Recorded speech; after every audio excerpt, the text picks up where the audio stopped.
Hello out there in comic book land. I am going to do a review of not just a single comic, but of a series.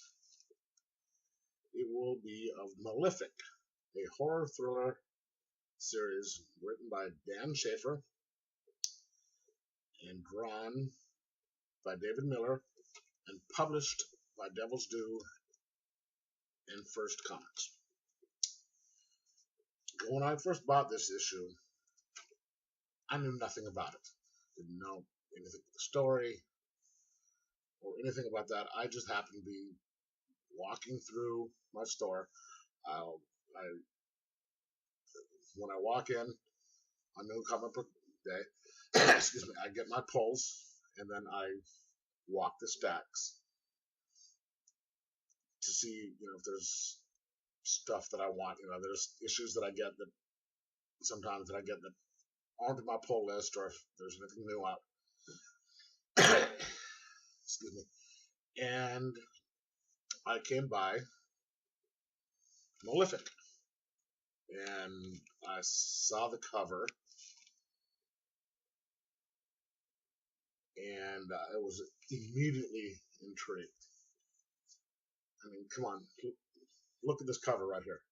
How could you not think that it's just deliciously twisted? I mean, look at that. Look at that. I mean, that right there says, buy me.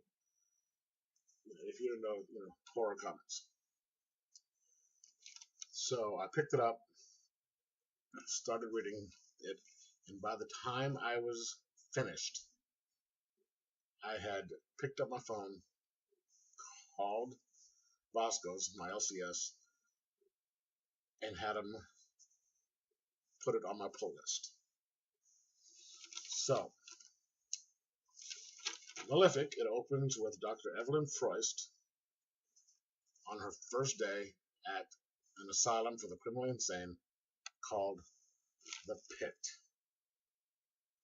She soon finds that it is not any type of normal asylum for the criminally insane, even though she should have suspected as much, considering how she got the position in the first place. Her only ally is her assistant, who only goes by the name the nurse. Now, the nurse isn't all that kind to Evelyn at first. She questions her qualifications for the job, just being, a therapist, and gives her the nickname of Weak Sauce, among other names. And just kind of doesn't seem that big of a fan, but she does turn out to be a big help throughout the series, despite her caustic attitude. And she is probably my favorite character right underneath Evelyn herself. I mean, sometimes it's just kind of a big tie between the two. And her backstory is really awesome. And in the series, we're introduced to a variety of colorful characters, ranging from odd to creepy to downright just scary. They then put Dr. Froist into situations that, what did I write here? That not only threatens her sanity, but her life. Okay, I don't want to get into any type of details on this because revealing any of the things will just kind of ruin the plot. And part of the wonderful thing about this story is just the way things are done. Even one little thing can ruin the whole story. So I'm not going to give away much other than what I'm saying now. But I can't even read my writing.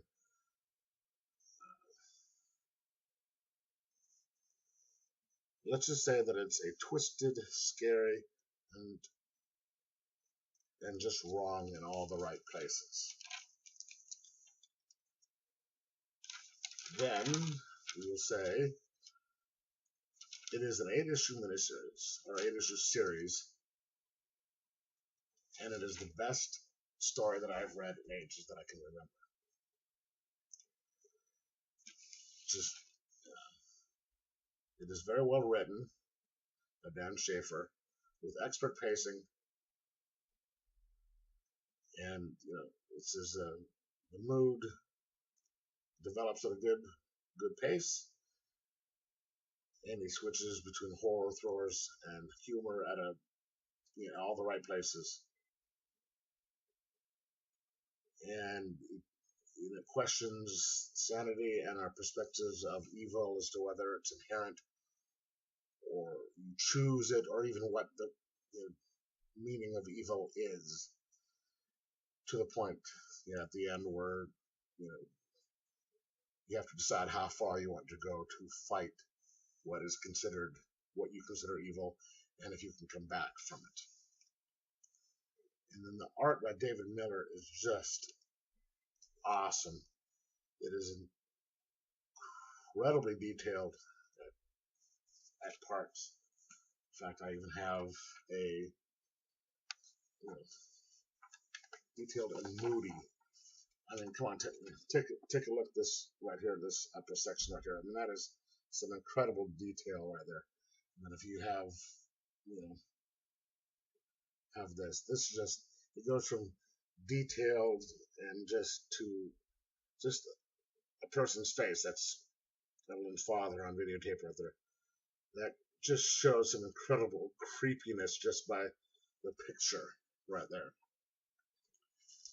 And you can see here just simple pictures convey kind of a creepiness that is involved in there.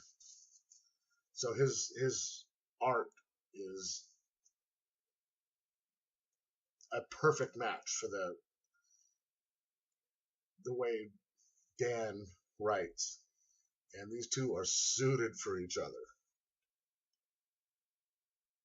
And I thoroughly enjoyed these 8 issues, and I'm willing to break the one rule, or one of my rules that I have. Normally, if I have like every issue of a comic, or of a run, I don't buy the trade paperback.